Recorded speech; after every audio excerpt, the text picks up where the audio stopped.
You know, finding the right job, it can be tough. At the start of the new year, a lot of people are looking for a new job, maybe even a different career.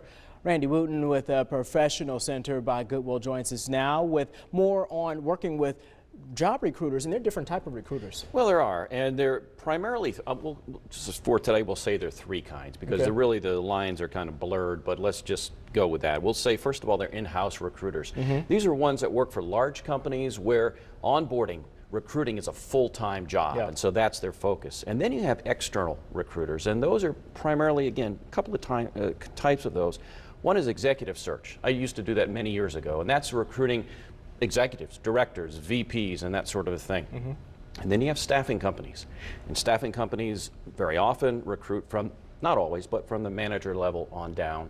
A lot of times temp to hire and a lot of contract kind of work. So those are the three broad areas of recruiters. What about making yourself stand out to a recruiter? What do you do? Because if they're going around and they're recruiting a whole bunch of people, they can have a pile of applicants. If I need to stand out, first of all, I need to make sure that the words on my resume match the kinds of jobs that I'm interested in. And also my LinkedIn profile, it needs to be, well, succinct, but it has to have the right kinds of words that accurately portray me to those recruiters that might look to find me. That's one way to do it, absolutely. And then what about when you don't hear from a recruiter? Oftentimes people, you know, were you one of those people that folks would call and work with you, and Randy, they never heard back from you? Yeah, hello.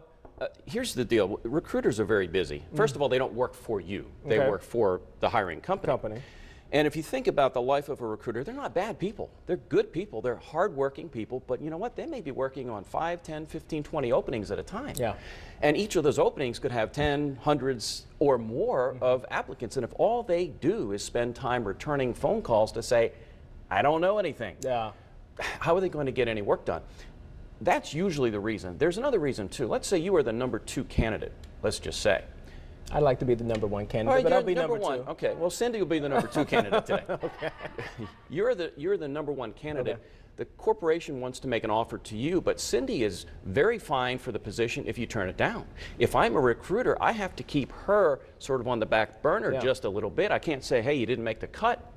So that's another reason why Cindy may not hear back from me in that case. But that does happen from time to time. And then what about the process in keeping in touch with that recruiter? How often should you do it after that last call? Yeah, and that's very subjective. I would like to have a conversation with the recruiter if I can. So I want to use a networking contact person to get noticed.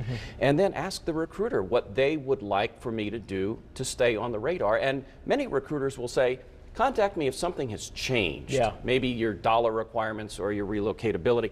But the challenge for recruiters is, what box do I put you in? What do I need to keep my eyes out for when we get openings and I know that you could be somebody that could fill that opening? All right, great information, because this is the start of the year. A lot of companies are hiring in that first quarter. Absolutely. So, all right, good advice, Randy. Thank you so much for stopping by this morning. We also want to tell you that you can find more information at goodwillprofessionalcenter.org. You can also call Randy if you'd like, 336-464-0516, or shoot him an email at procenter@goodwillnwnc.org.